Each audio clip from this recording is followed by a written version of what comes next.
स्वागत है आप सभी स्टूडेंट का राकेश मेहरा जी के क्लासेस के डिजिटल प्लेटफॉर्म पर। आज हम अर्थशास्त्र के दूसरे चरण पर बात करेंगे और दूसरे चरण के तहत हम आज इकोनॉमी को जानने का प्रयास करेंगे। इससे पहले के पार्ट में हमने अर्थशास्त्र को जानने का प्रयास किया था, जिसके तहत हमने एडम स्मिथ, जॉन मेनॉर्ड केन्स, अर्थशास्त्र धन का विज्ञान है। इसके अलावा हमने मैक्रो इकोनॉमिक्स और माइक्रो इकोनॉमिक्स को आसान भाषा में जाना था। उसी के लिए में अब हम बात करेंगे अर्थव्यवस्था के बारे में और कैसे आपके इसके अंदर क्वेश्चन बनेंगे, उसी की ही बात करेंगे। आइए स्टार्ट करते हैं। हेडिंग डाल दीजिए अर्थव्यवस्था।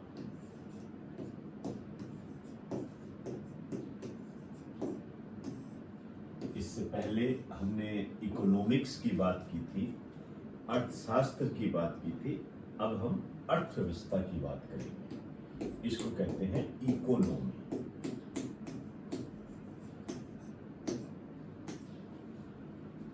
देखिए, अर्थशास्त्र और अर्थव्यवस्था, इकोनॉमिक्स एंड इकोनॉमी, इनमें फर्क क्या होता है? हम जब संविधान पढ़ते हैं, कॉन्स्टिट्यूशन जब हम पढ़ते हैं, तो उसके साथ साथ कई बार हम ये कहते हैं कि हम पॉलिटी पढ़ रहे हैं। अक्सर बच्चों के मुंह से आपने सुना होगा, स्टूडेंट के मुंह से आपने सुना होगा, कोई कहता है मैं कॉन्स्टिट्यूशन पढ़ रहा हूं और कोई कह देता है मैं पॉलिटी पढ़ रहा हूं। वास्तव में क्या है ये? इनमें फर्क क्या है? इसको तो हम राजनीति बोलते हैं, इसको हम संविधान बोलते हैं। तो हम ये देखते हैं कि जो संविधान है वो नियमों का एक लेखा जोखा है। उसमें नियम होते हैं, आर्टिकल है, फंडामेंटल राइट्स है। जबकि उसकी जो अप्लाइड फॉर्म होती है, व्यवहारिक रूप जो होता है उसका, वो ही क्या कहलाता है? पॉलिटी कहलाता है। जैसे हम संविधान में तो ये कहते हैं राष्ट्र का प्रधान राष्ट्रपति, जबकि वास्तविक रूप से कौन होता है? प्रधानमंत्री। तो ये जो बात है ये पॉलिटी को रिप्रेजेंट करती है। इसी तरीके से जो ये अर्थव्यवस्था है, ये क्या है? इकोनॉमिक्स का व्यवहारिक रूप है। आप ये कह सकते हो अर्थशास्त्र का व्यवहारिक रूप है ये।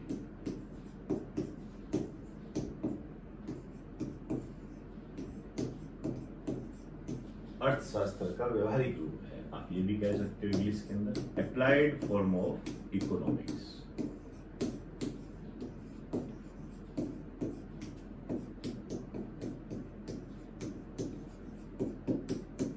अप्लाइड फॉर्म ऑफ इकोनॉमिक्स है।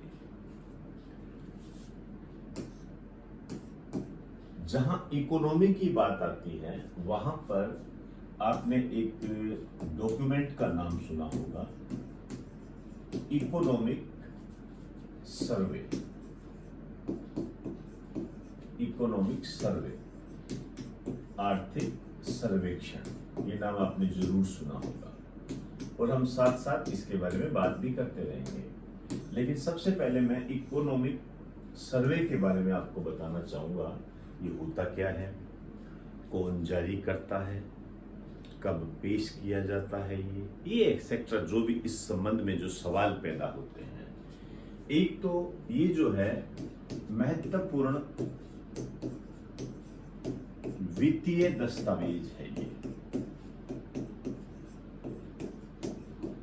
महत्वपूर्ण वित्तीय दस्तावेज है। ये इंपोर्टेंट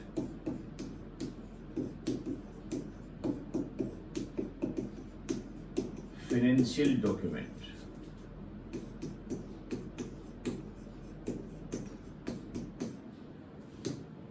इंपोर्टेंट फाइनेंशियल डॉक्यूमेंट्स है ये।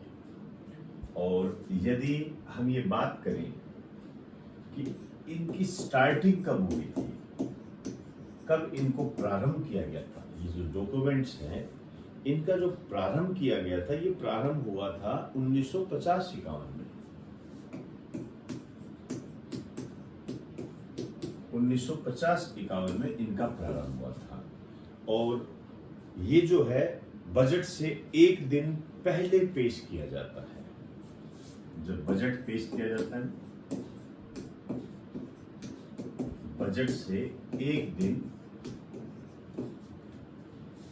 पहले पेश किया जाता है।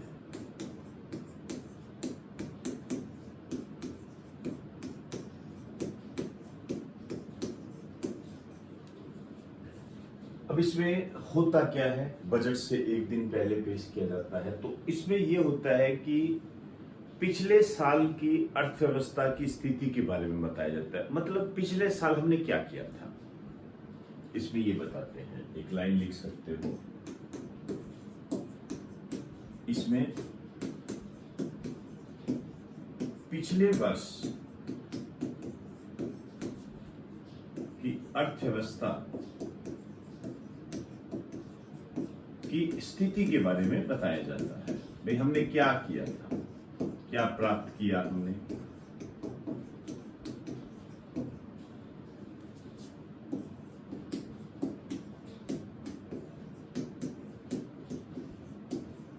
पिछले वर्ष हमने क्या किया था, हमारी उपलब्धियां क्या है।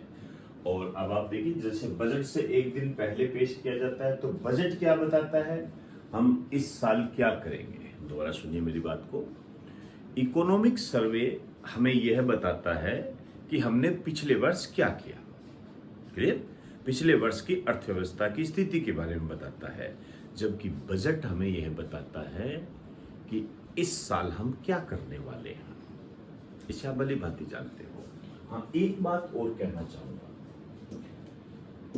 यह बजट से एक दिन पहले पेश किया जाता है और ये 1964 के बाद से है। मीन्स ये निकला कि 1964 से पहले यह बजट के साथ ही पेश किया जाता था। आप एक स्टार डाल के लिख दीजिए, 1964 से पहले यह बजट के साथ पेश किया जाता था।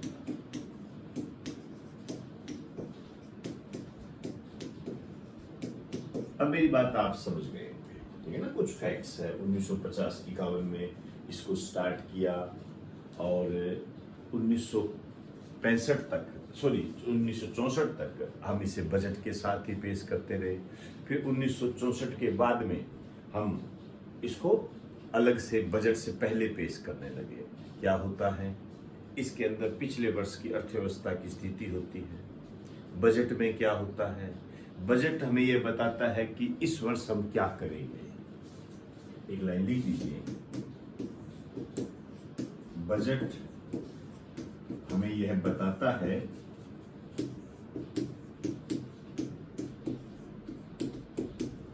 कि इस वर्ष क्या करेंगे।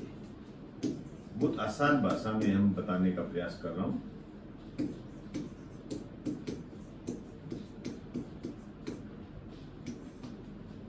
यह बजट हमें बताता है, तो एक बार आप इसे नोट कर लें।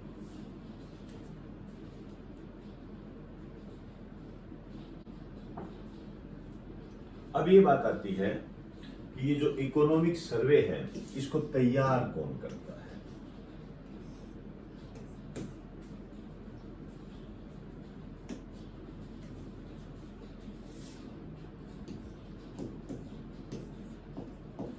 तैयार कौन करता है।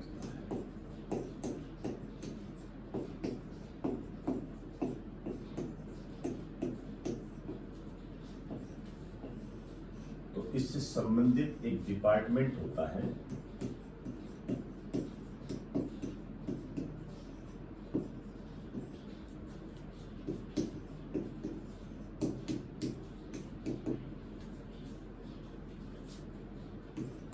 डिपार्टमेंट ऑफ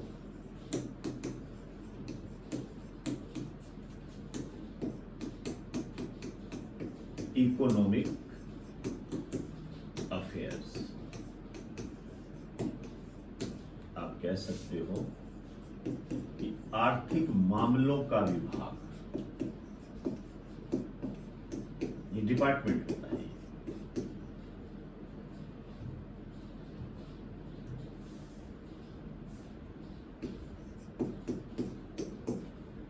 आर्थिक मामलों का विभाग।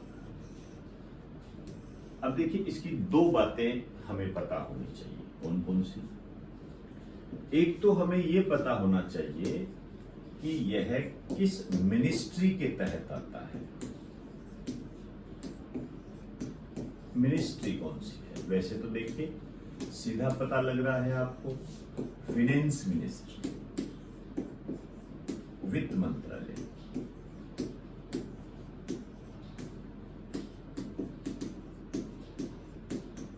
Finance minister.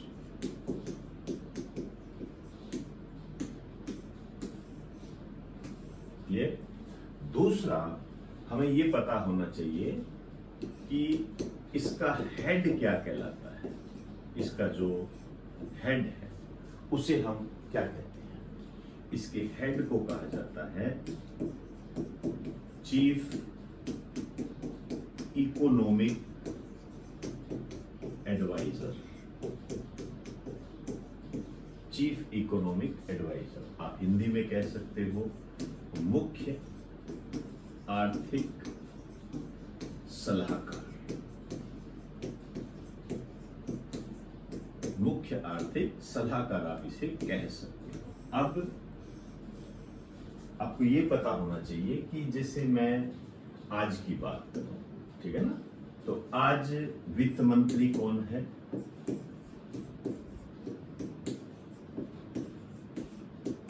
आज के टाइम ये है निर्मला सीतारमण।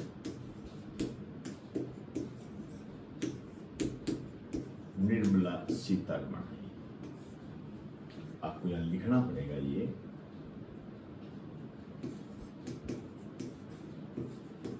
अगस्त 2022 की अंतिम स्थिति।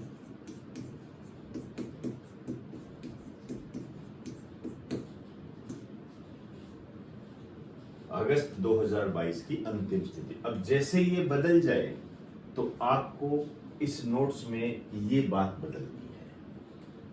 समझे मेरी बात को? बस इतनी ही कहानी होती है, क्योंकि वित्त मंत्रालय तो वित्त मंत्रालय ही रहेगा सामान्यतः। तो आपको ये पोर्शन बदलना है, ये अपडेशन आपको हमेशा रखनी है। अब देखिए, इसमें अपडेट करने की तो कोई आवश्यकता नहीं है कि वर्तमान वित्त मंत्री निर्मला सीतारमण जी है, और ये जो निर्मला सीतारमण जी है, इनके बारे में यदि मैं दो बात उठाऊं तो ये कह सकता हूं, ये भारत की दूसरी महिला वित्त मंत्री है। दूसरी महिला वित्त मंत्री है। फिर सवाल वापस खड़ा हो गया, तो पहली कौन है? पहली थी इंदिरा गांधी। ध्यान रखना।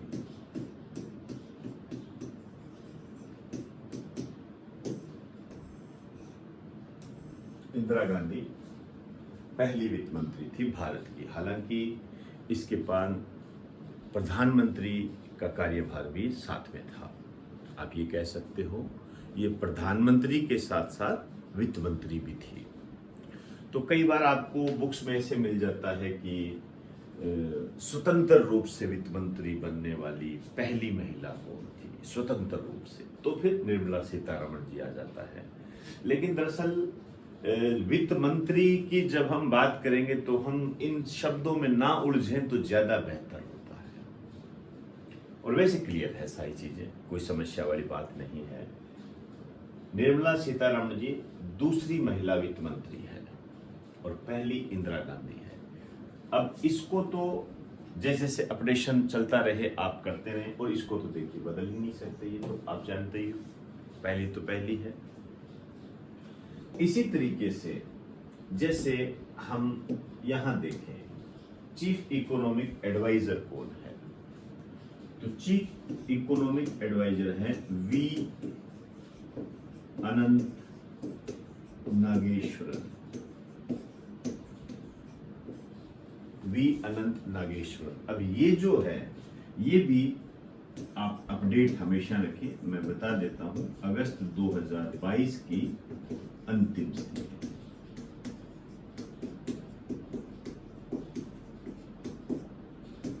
अब इसके बाद में जैसे कोई अपडेट आए आपको करंट जीके के माध्यम से ये करवा दिया जाएगा। क्लियर हुई सारी बात? तो एक बार आप इसे नोट कर।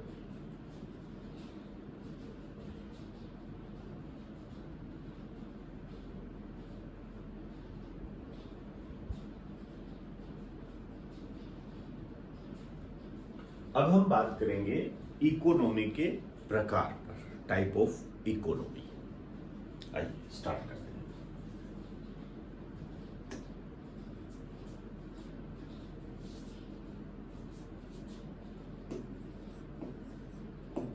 अर्थव्यवस्था के प्रकार।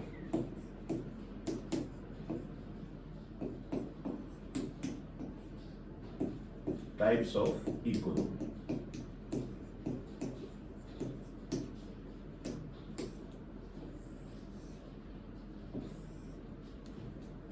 टाइप्स ऑफ इकोनॉमी कई रूपों में हम लेके चलेंगे। जैसे मेरा पहला पोर्शन है, आयात निर्यात के आधार पर, इंपोर्ट एक्सपोर्ट बोलते हैं, के आधार पर अर्थव्यवस्था।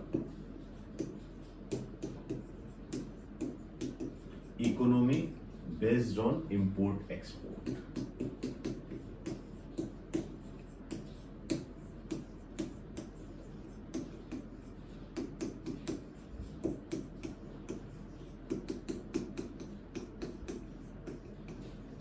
Import export. जब इस आधार पर हम देखते हैं तो इकोनॉमी दो प्रकार की होती है। एक होती है क्लोज इकोनॉमी, इसको हम कहते हैं बंद अर्थव्यवस्था, और एक होती है ओपन इकोनॉमी, इसको हम कहते हैं खुली अर्थव्यवस्था। बंद अर्थव्यवस्था, खुली अर्थव्यवस्था। इसमें जो पहलू होते हैं, सिंपल सी बात है, यदि किसी देश की इकोनॉमी में जो इंपोर्ट एक्सपोर्ट है, इंपोर्ट एक्सपोर्ट यदि बंद है, आयात निर्यात यदि बंद है तो इसे बंद इकोनॉमी कहते हैं। और यदि इंपोर्ट एक्सपोर्ट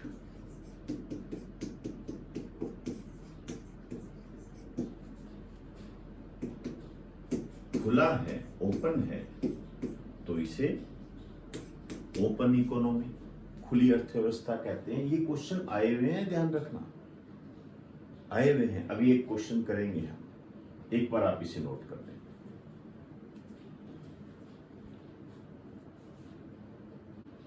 अब हम इस पर जो क्वेश्चन आया हुआ है उसको देखते हैं। यूपीपीसीएस में आया हुआ है, आपके सामने है यूपीपीसीएस 1991। बंद अर्थव्यवस्था से आप क्या समझते हैं? What do you understand by close economy? निर्यात बंद, मतलब एक्सपोर्ट जो है, निर्यात एक्सपोर्ट वो क्या है? बंद है। इंपोर्ट बंद है, इंपोर्ट एक्सपोर्ट बंद है। और कंट्रोल्ड कैपिटल, इसका अर्थ क्या है? तो अब आप देखो, आपके सामने सारी चीज, कितना आसान क्वेश्चन है। तो इसका सही आंसर हो जाएगा ये, आयात निर्यात बंद है। एक बार नोट कर लो।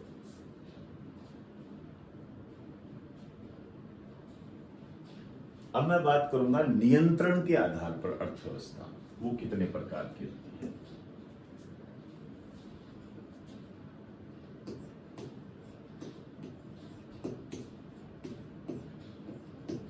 नियंत्रण के पर अर्थव्यवस्था, economy based on control, control किसका है, इसके आधार पर यदि हम देखें तो जो इकोनॉमी है ये 3 प्रकार की होती है।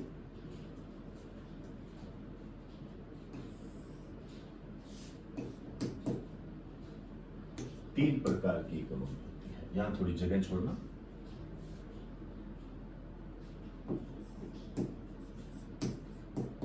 पूंजीवादी अर्थव्यवस्था,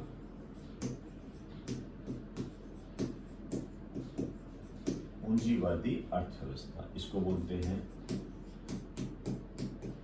कैपिटलिस्ट इकोनॉमी,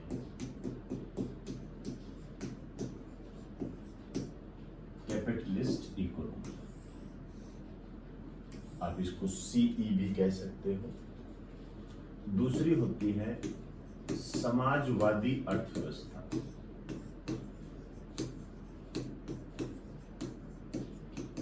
समाजवादी अर्थव्यवस्था आप इसको कह सकते हो सोशलिज्म इकोनॉमी,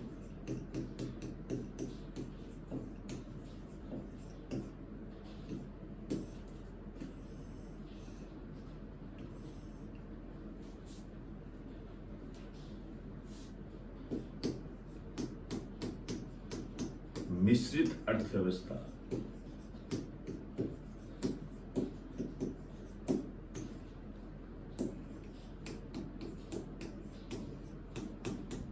इसको कहते हैं मिक्स्ड इकोनॉमी,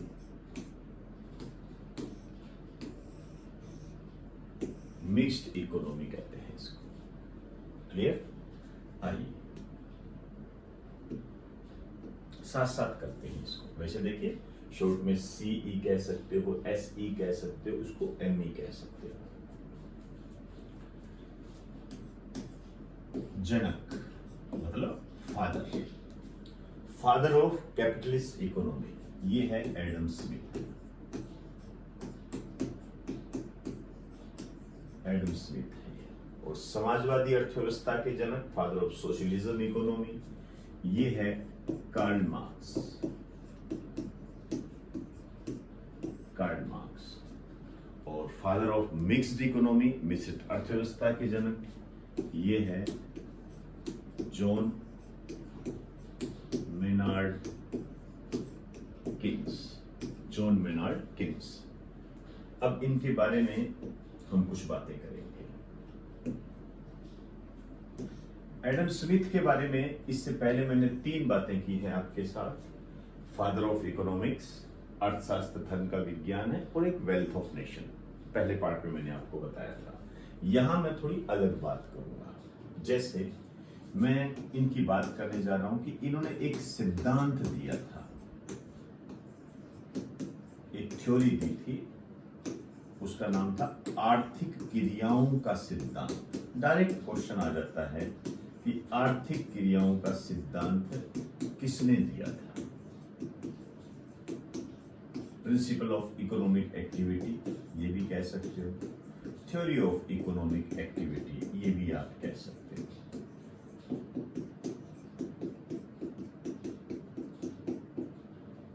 एक्टिविटीज ये भी आप कह सकते हो। तो ये जो आर्थिक क्रियाओं का सिद्धांत है, वास्तव में क्या है ये आर्थिक क्रियाओं का सिद्धांत और किस पर डिपेंड करता है? ये वास्तव में ये लाइसेंस फेयर के सिद्धांत पर आधारित है।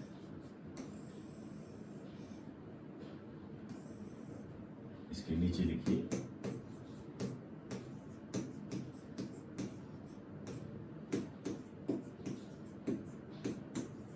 लाइसेंस फेयर के सिद्धांत पर आधारित, based on laissez faire principle, इन पर आधारित है। क्या कहता है ये? बहुत आसान सी बात कहता है ये आर्थिक क्रियाओं का सिद्धांत। ये आपको ये कहता है कि आर्थिक क्रियाओं में राज्य की भागीदारी न्यूनतम होनी चाहिए। लिख दीजिए एक लाइन, इसके नीचे नीचे लिखना है आपने। इसके अनुसार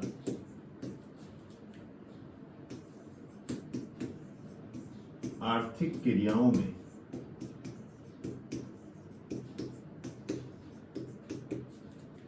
राज्य की भागीदारी। राज्य, अब देखिए राज्य क्या है। यहां पर हम कॉन्स्टिट्यूशन में इसको पढ़ते हैं, याद कीजिए आर्टिकल 12 मूल अधिकारों वाले चैप्टर में पढ़ा जाता है, भाग 3 में, याद कीजिए। हम पढ़ते हैं राज्य की परिभाषा, मैकमिलनी, याद कीजिए राज्य की परिभाषा क्या होती है, उसमें दी रखी है आर्टिकल 12 के अंदर। हम ये पढ़ते हैं कि central government, state government, government institutions, authorities, न्यायपालिका शब्द, ये सब किस में आते हैं? राज्य में आते हैं। तो यहां राज्य का मतलब होता है पर्टिकुलरली सरकार के रूप में आप इसे देख सकते हैं। आर्थिक क्रियाओं में जो राज्य की भागीदारी है, ये न्यूनतम होनी चाहिए, मिनिमम। मतलब इनका पार्टनर इसमें इंटरफेयर नहीं होना चाहिए, न्यूनतम होनी चाहिए, ठीक है ना। आर्थिक क्रियाओं में राज्य की भागीदारी न्यूनतम होनी चाहिए, मिनिमम। इनकी जो पार्टनरशिप है, साझेदारी जो है, वो मिनिमम होनी चाहिए। आप ये भी कह सकते हो कम होनी चाहिए, ठीक, ये कहता है। अब इसी आधार पर ये पूंजीवादी अर्थव्यवस्था निकलेगी। अभी और समझा दूंगा आपको, कोई दिक्कत नहीं है। यहां पर आपकी जो क्वेश्चन बनता है, आर्थिक क्रियाओं का सिद्धांत किस पर आधारित है? लाइसेंस फेयर के सिद्धांत पर आधारित है। किसने दिया था? एडम स्मिथ ने दिया था। अब मैं कार्ल मार्क्स पर कुछ बात करना चाहूंगा। कार्ल मार्क्स पहले। कार्ल मार्क्स, एक तो आप सीधा ये ध्यान रख सकते हो कि समाजवाद के जनक भी यही है। समाजवाद,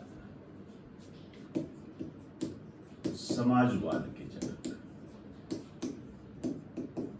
फादर ऑफ सोशलिज्म इकोनॉमी तो है ही, समाजवाद के भी जनक है,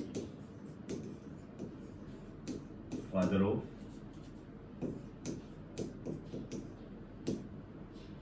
सोशलिज्म, समाजवाद के जनक भी है। अब इनकी एक पुस्तक है,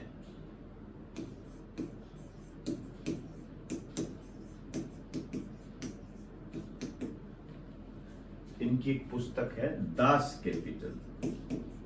मोस्ट इंपोर्टेंट पुस्तक है, ध्यान रखें आप इसके बारे में। दास कैपिटल खूब पूछी जाती है कि दास कैपिटल पुस्तक किसने लिखी थी। इन्होंने इस पुस्तक में ही समाजवाद के बारे में बताया था, सोशलिज्म, इनके बारे में इन्होंने बताया था ये। और आपके एग्जामिनर ने यहां तक पूछा है कि ये जो दास कैपिटल पुस्तक है, ये प्रकाशित कब हुई थी, पब्लिश कब हुई थी? ये हुई थी 1867 में। ध्यान रखना ये बात, जो क्वेश्चन आया हुआ है। और जॉन मेनार्ड किन्स जो है, इसके बारे में याद करो, मैं आपको भली भांति बता चुका हूं। इससे पहले मैंने आपको बताया था कि फादर ऑफ मॉडर्न इकोनॉमिक्स, आधुनिक अर्थशास्त्र के जनक है ये। और इसके अलावा फादर ऑफ मैक्रो इकोनॉमिक्स के बारे के रूप में भी इन्हें जाना जाता है। और एक अब आपके सामने हो ही गया, फादर ऑफ मिक्स्ड इकोनॉमी, मिश्रित अर्थव्यवस्था के जनक। क्लियर हुई सारी बात? तो अब हम आपको मैं आगे की बात बता देता हूं, यहां से स्टार्ट करेंगे, दूसरा नंबर लिखेंगे, ठीक। तो एक बार आप इसे नोट करो।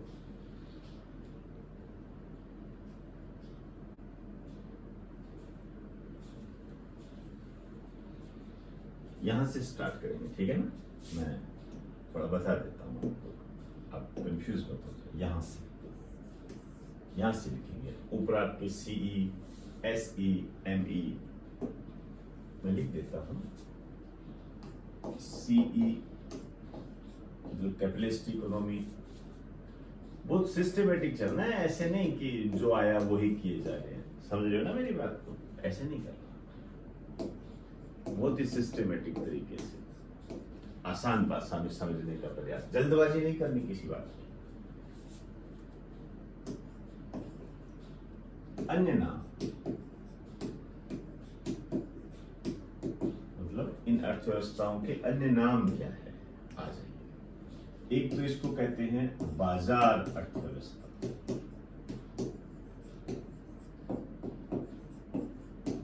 बाजार अर्थव्यवस्था, मार्केट इकोनॉमी के नाम से इसको जानते हैं, ऐसे भी आप कह सकते हैं, मतलब मार्केट पे जो डिपेंड करती है, मार्केट इकोनॉमी के नाम से भी इसको जानते हैं। दूसरा आप इसको कह सकते हो रिस्क रेगुलेटेड इकोनॉमी, मतलब जो रिस्क पर आधारित होती है।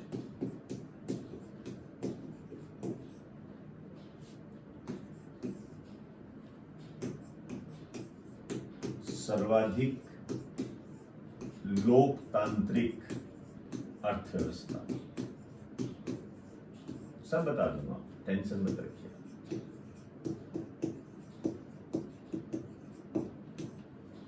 मैक्सिमम डेमोक्रेटिक इकोनॉमी, इंग्लिश में आप लिख सकते हैं।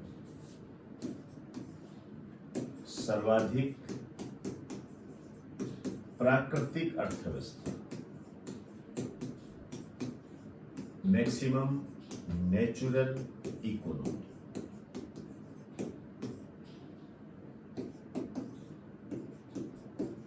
सबसे कम नियंत्रित अर्थव्यवस्था, मतलब कंट्रोल में कम रहती है, सबसे कम नियंत्रित अर्थव्यवस्था। ठीक, इन्हीं नामों में ही ये सार है कि ये होती क्या है। लेकिन मुझे एक बार थोड़ा सा आगे चलने दो, फिर बताऊंगा आपको, साथ में लेके चलूंगा इनको। एक बार सिर्फ आप नाम लिखिए। और जो सोशलिज्म इकोनॉमी है, इसको कहते हैं सेंट्रल प्लान्ड इकोनॉमी।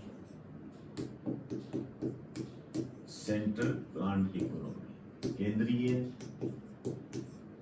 प्रायोजित अर्थव्यवस्था, या प्रायोजित की जगह नियोजित लिखिए, नियोजित, ये ज्यादा सही है। नियोजित अर्थव्यवस्था। और ये जो मिक्स्ड इकोनॉमी होती है, ये होती है प्लान्ड इकोनॉमी। ये आया हुआ क्वेश्चन है, ध्यान रखना। अब देखिए आपने ध्यान कैसे रखना है। ये सेंट्रल प्लान्ड इकोनॉमी है और वो प्लान्ड इकोनॉमी है। हिंदी में कहें तो नियोजित अर्थव्यवस्था। समझ रहे हो ना बात को? ऐसे छोटे छोटे जो पॉइंट्स होते हैं, इनमें बिल्कुल भी आपने इधर उधर नहीं करना, सतर्कता बरतनी है। यदि आपसे ये कहते कि सेंट्रल प्लान्ड इकोनॉमी कौन सी है, तो समाजवादी अर्थव्यवस्था। और यदि आपसे ये कहते कि नियोजित अर्थव्यवस्था कौन सी है या प्लान्ड इकोनॉमी कौन सी है, आया हुआ है ये, तो मिक्स्ड इकोनॉमी, मिश्रित अर्थव्यवस्था। इसी तरीके से इसको ये भी कहा जाता है, क्वेश्चन आया भी है, निम्न में से किस अर्थव्यवस्था को पूंजीवादी अर्थव्यवस्था में सुधार कहा जाता है? वो होती है मिक्स्ड इकोनॉमी। तो इसको पूंजीवादी अर्थव्यवस्था में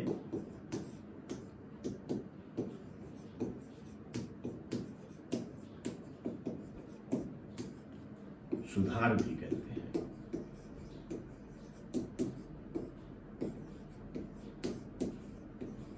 रिफॉर्म इन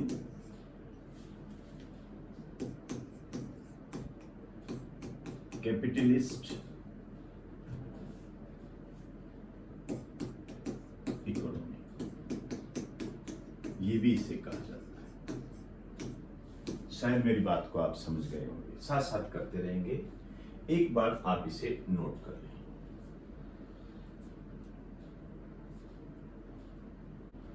आगे बढ़ते हैं। अब आपको स्टार्ट करना है यहां से, जैसे मैं यहां लिखूंगा तीसरा पॉइंट।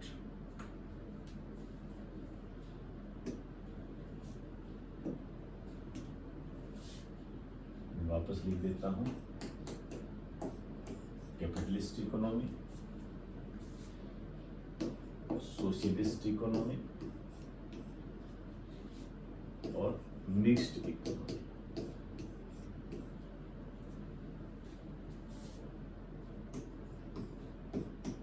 नियंत्रण, कंट्रोल कौन करता है, लेकिन किस पर? उत्पाद उत्पादन के साधनों पर,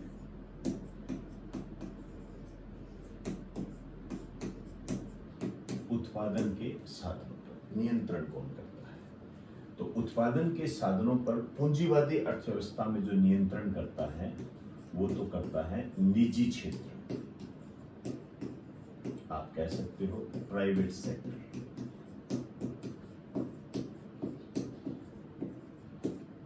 ये नियंत्रित करता है। और समाजवादी अर्थव्यवस्था में आप कह सकते हो सार्वजनिक क्षेत्र,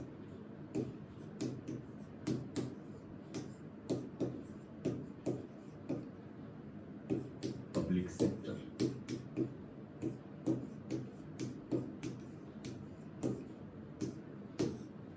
ये करता है। और मिक्स्ड इकोनॉमी में निजी क्षेत्र भी करता है, मतलब प्राइवेट सेक्टर भी करता है, और सार्वजनिक क्षेत्र भी करता है, मतलब प्राइवेट सेक्टर भी करता है और पब्लिक सेक्टर भी करता है, और पब्लिक और प्राइवेट दोनों मिलकर भी करते हैं, दोनों मिलकर भी करते हैं। क्लियर हुई सारी बात? आइए अब आप देखिए, यहां पर एक लाइन लिख रहा हूं, किसे क्या और कितना, शब्द देखिए, किसे क्या और कितना उत्पादन तथा उपभोग करना है, किसे क्या और कितना उत्पादन तथा उपभोग करना है। प्रोडक्शन, इसको प्रोडक्शन बोलते हैं, इसको कंजप्शन बोलते हैं। उपभोग करना है, इसमें सरकार का इंटरफेयर नहीं होता है।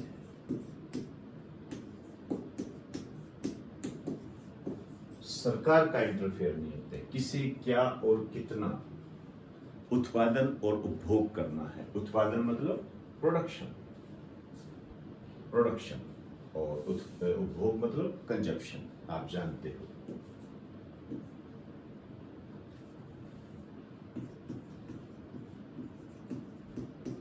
प्रोडक्शन, कंजप्शन, इसमें क्या है, सरकार का कोई हस्तक्षेप नहीं होता है। इंटरफेयर मतलब हस्तक्षेप नहीं होता है।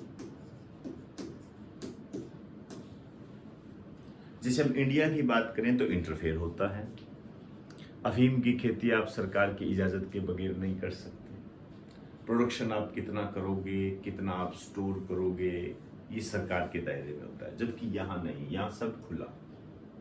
किसे क्या और कितना उत्पादन व उपभोग करना है, इस बात पर नियंत्रण कम होता है सरकार का। जैसे एडम स्मिथ ने कहा था ना, राज्य की भूमिका या राज्य की जो भागीदारी है आर्थिक क्रियाओं में न्यूनतम होनी चाहिए। रिप्रेजेंट कर रहा है राज्य, क्या है, सरकार है, यही तो कह रहा है। इंटरफेयर नहीं होता है, बहुत ही कम। समझ में आई मेरी बात सर? तो अब आप देखो,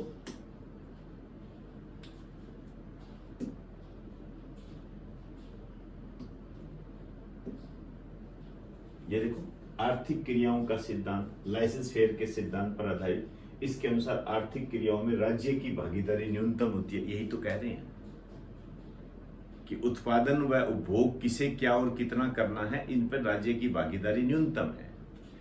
आगे आ जाइए, चाहे मार्केट इकोनॉमी बाजार पर डिपेंड करेगी। बाजार को क्या चाहिए, मार्केट उसको क्या चाहिए, सिंपल सी बात है। रिस्क पर आधारित होती है। ऑब्वियसली बात है, प्रोडक्शन ज्यादा कर दिया और बाई चांस मंदी आ गई तो नुकसान। समझ में आई बात सारी? सर्वाधिक लोकतांत्रिक, maximum democratic economy, maximum democratic economy, democratic economy.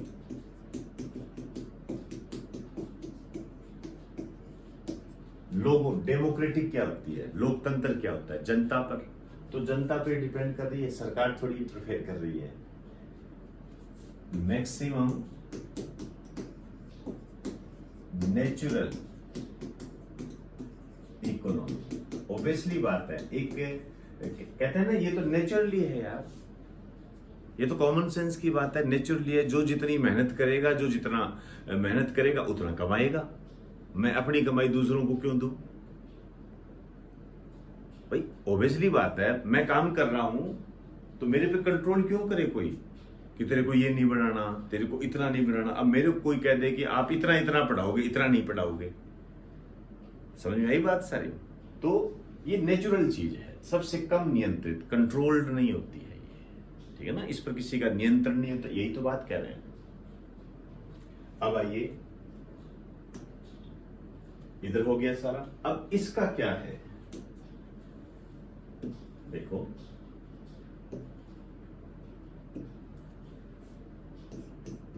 किसे क्या और कितना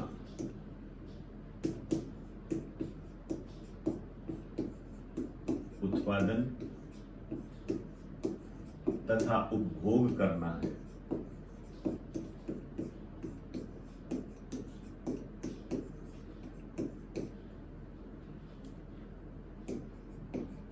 इसमें सरकार का इंटरफेयर होता है, हस्तक्षेप होता है। अब आप देखिए, अब इसमें सरकार का इंटरफेयर होता है, सरकार तय करेगी, सिंपल सी बात है, कोई बड़ी बात भी नहीं है। तो यहां का प्रभाव क्या होगा? जैसे प्रभाव की चलो हम बात करेंगे। यहां पर क्या होगा, सब मिलकर काम कर रहे हैं, मिला जुला नियंत्रण होगा। तो यहां पर आप ये लिख दीजिए, निश्चित प्रभाव। सरकार नियंत्रण भी करती है, सरकार नियंत्रण भी नहीं करती है, तो ये मिला जुला स्वरूप देखने को मिलता है, मिश्रित प्रभाव। ये हो गया। अब आप देखिए, अब हम ये कह रहे हैं कि ठीक है, नियंत्रण तो ये कर रहे हैं, तो उस दिशा में इनका उद्देश्य क्या होगा, पर्पज क्या है?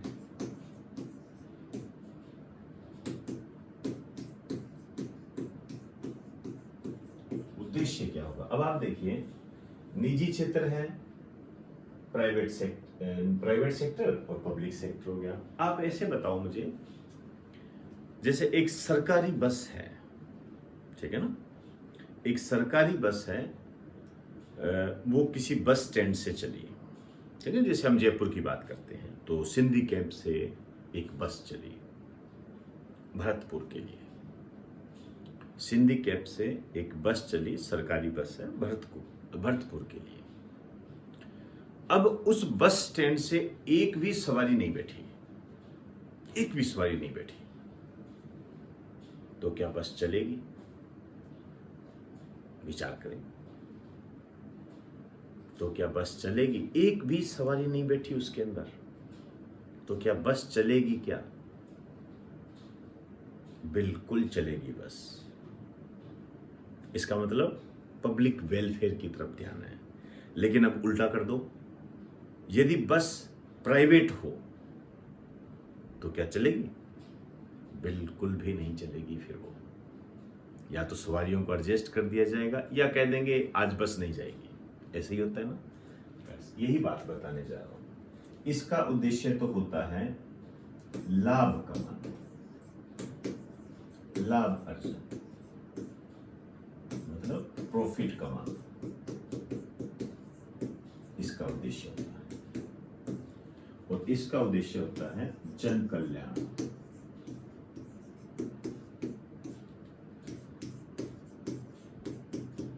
Public welfare.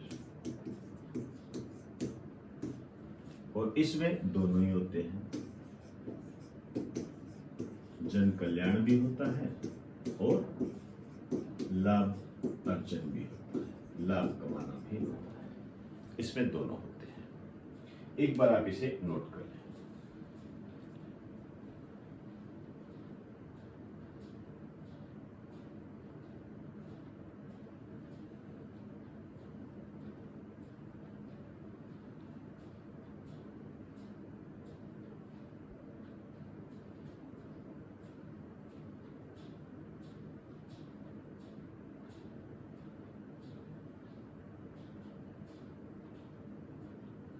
अब आप देखिए इसमें कंपटीशन कहां ज्यादा होगा, कंपटीशन कहां होगा? ऑब्वियसली बात है, प्राइवेट सेक्टर में कंपटीशन ज्यादा होगा, गवर्नमेंट सेक्टर में, पब्लिक सेक्टर में कंपटीशन कम होगा और इसमें निश्चित प्रभाव देखने को मिलेगा। यही तो होगा। प्राइवेट स्कूल जो होते हैं आप देखिए कितना कंपटीशन होता है और सरकारी स्कूलों में कितना कंपटीशन होता है। समझ रहे हो ना बात को? तो उसको इससे जोड़ दीजिए।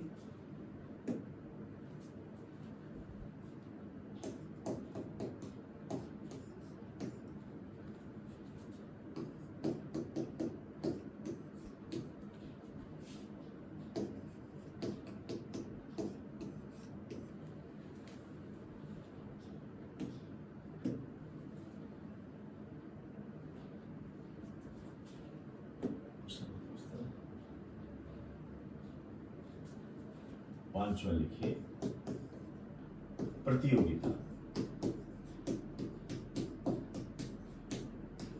मतलब कंपटीशन।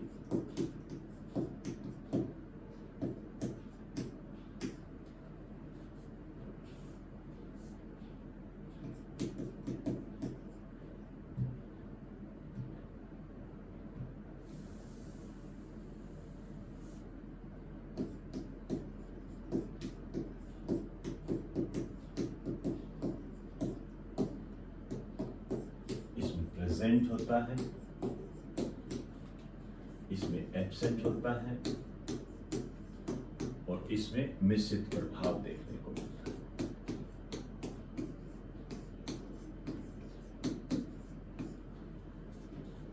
अब वस्तुओं की कीमतों का निर्धारण कौन करता है?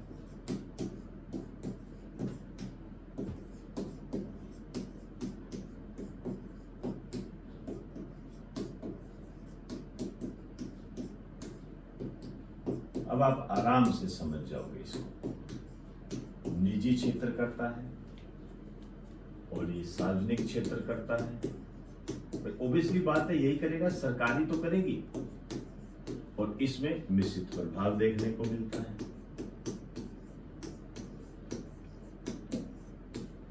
यही तो है सारा। अब हम बात करेंगे प्रभाव क्या होगा, इस पर थोड़ा गौर करें। प्रभाव देखिए, आर्थिक विकास की गति तेज किसमें होगी?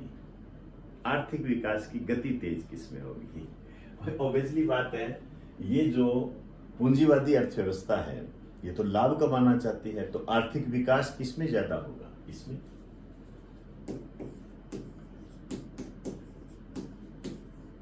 आर्थिक विकास की गति तेज होती है, तेज होती है और इसमें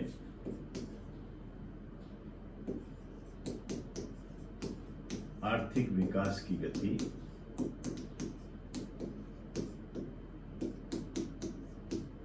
कम होती है। अब इसके लिए हम केवल एक ही शब्द इस्तेमाल कर सकते हैं, मिश्रित प्रभाव। इसके लिए केवल मिश्रित प्रभाव होता है। अब आप देखिए, इसके लिए हम क्या कह सकते हैं? जो अधिक मेहनत करेगा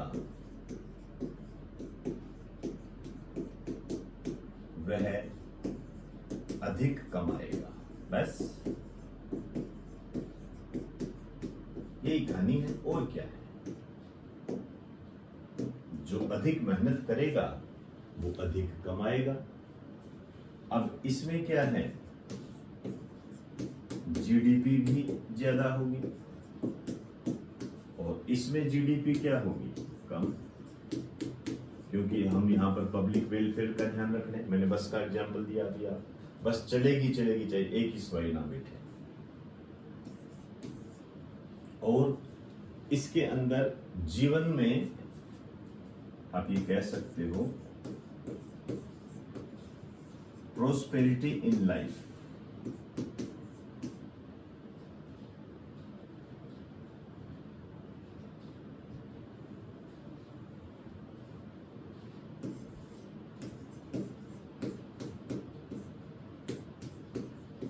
पब्लिक प्रोस्पेरिटी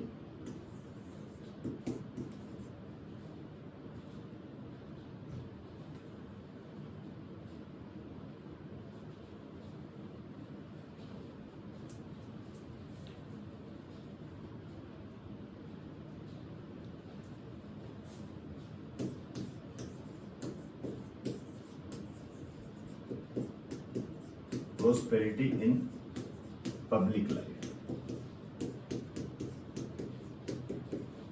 ये ज्यादा होगी।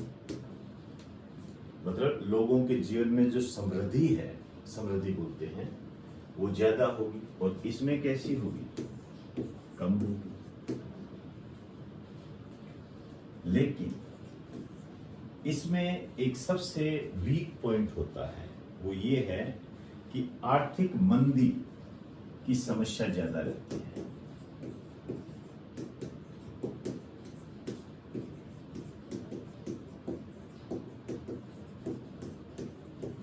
समस्या ज्यादा, इसमें आर्थिक मंदी की समस्या कम रहेगी।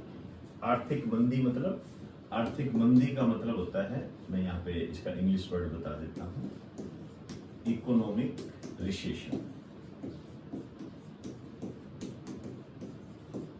इकोनॉमिक रिसेशन, अब आप इसको समझने का प्रयास करें।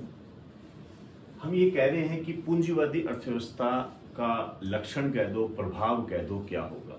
तो एक तो आर्थिक विकास तेज होगा, इकोनॉमिक डेवलपमेंट तेज होगा, यही लिखा है मैंने यहाँ पर। और इसमें कम होगा और इसमें ओवरऑल मिश्रित प्रभाव भी देखने को मिलेगा। जब इसमें इकोनॉमिक डेवलपमेंट ज्यादा होगा तो ओब्वियसली बात है, ये जो public prosperity in public life है, लोगों के जीवन में समृद्धि वो भी क्या होगी, ज्यादा होगी। क्यों, इकोनॉमिक डेवलपमेंट ज्यादा है। हम बात करेंगे इसकी, अपना जो आगे वाला चैप्टर है वो यही है कि आर्थिक विकास और ये जो पब्लिक प्रोस्पेरिटी होती है उसमें अंतर क्या होता है, हम करेंगे। ज्यादा होता है, आर्थिक मंदी की समस्या ज्यादा रहेगी। अब देखो ये खर्चा ज्यादा करते हैं, आप देखो प्राइवेट सेक्टर के लोग कितना पैसा खर्च करते हैं, और जो गवर्नमेंट सेक्टर के जो लोग होते हैं, मैं वैसे नहीं कह रहा खर्च करने वाले करते भी बहुत है, लेकिन मैं समझाने की दृष्टि से बता रहा हूँ, मेरा उद्देश्य वो नहीं है। तो यहां पर क्या है कि खर्चा एक नियंत्रण में होगा। जैसे मान लीजिए किसी की 1.5 लाख रुपए तनख्वाह है, तो उसे पता है मुझे 1.5 लाख रुपए के अंदर रहना है। लेकिन यहाँ ऐसा नहीं है, यहाँ आप जितना गुड़ डालोगे वो उतना ही मीठा होगा। शायद अब मेरी बात आप समझ रहे होंगे, लिखा ना, जो अधिक मेहनत करेगा वो अधिक कमाएगा। तो जब आर्थिक विकास तेज होगा तो जीडीपी भी ज्यादा होगी और प्रोस्पेरिटी इन पब्लिक लाइफ वो भी ज्यादा होगी, ये भी है। और इधर ये तीनों कम होगी। लेकिन यहाँ जो समस्या है वो ये है कि यहाँ आर्थिक मंदी की समस्या बनी रहती है, इधर ऐसा प्रभाव कम देखने को मिलता है और इधर मिश्रित प्रभाव है। तो एक बार आप इसे नोट कर लें।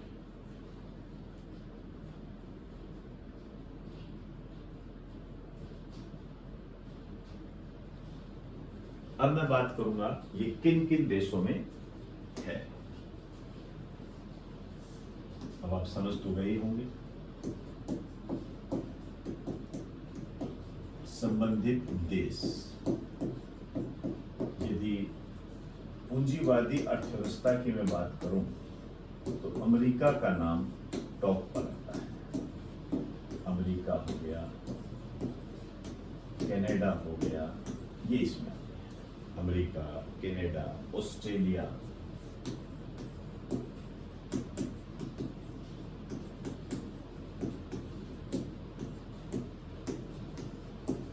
दक्षिणी कोरिया, ये इसमें आते हैं।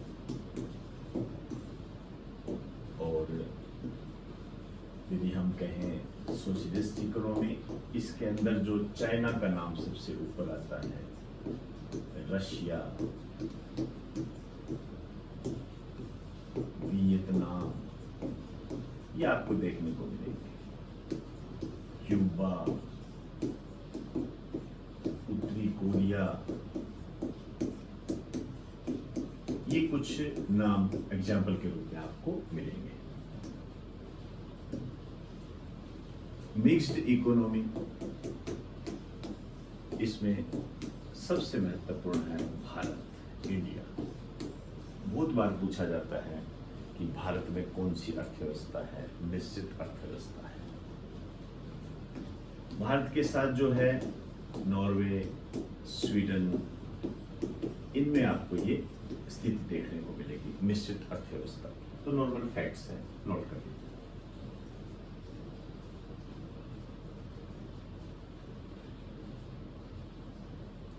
तो दोस्तों, आज हमने अर्थव्यवस्था के प्रकार को जानने का प्रयास किया। आप ये भी कह सकते हो कि हमने अर्थव्यवस्था को पढ़ा। अर्थशास्त्र का जो अप्लाइड फॉर्म होता है, जो व्यवहारिक रूप होता है, उसे हम अर्थव्यवस्था कहते हैं। बंद अर्थव्यवस्था, खुली अर्थव्यवस्था को हमने जानने का प्रयास किया, उसको आयात निर्यात के साथ कनेक्ट किया। और इकोनॉमिक सर्वे क्या होता है, उसको हम अपडेट रूप में हमने जाना। फिर पूंजीवादी अर्थव्यवस्था, समाजवादी अर्थव्यवस्था और मिश्रित अर्थव्यवस्था, इसको मैंने विस्तार से बताने का प्रयास किया आपके एग्जाम की दृष्टि से। तो दोस्तों, इस क्लास में आज हम इतना ही करेंगे। हमारा जो नेक्स्ट चैप्टर होगा वो होगा आर्थिक समृद्धि, पब्लिक प्रोस्पेरिटी। अभी नाम लिया था ना मैंने, वो इकोनॉमिक प्रोस्पेरिटी, इकोनॉमिक ग्रोथ, और फिर हम बात करेंगे इकोनॉमिक डेवलपमेंट। दोनों को साथ लेकर चलूंगा। तो नेक्स्ट चैप्टर में हम ये बात करेंगे। तो इन्हीं शब्दों के साथ आपसे इजाजत चाहूंगा। आप सभी को मेरा नमस्कार।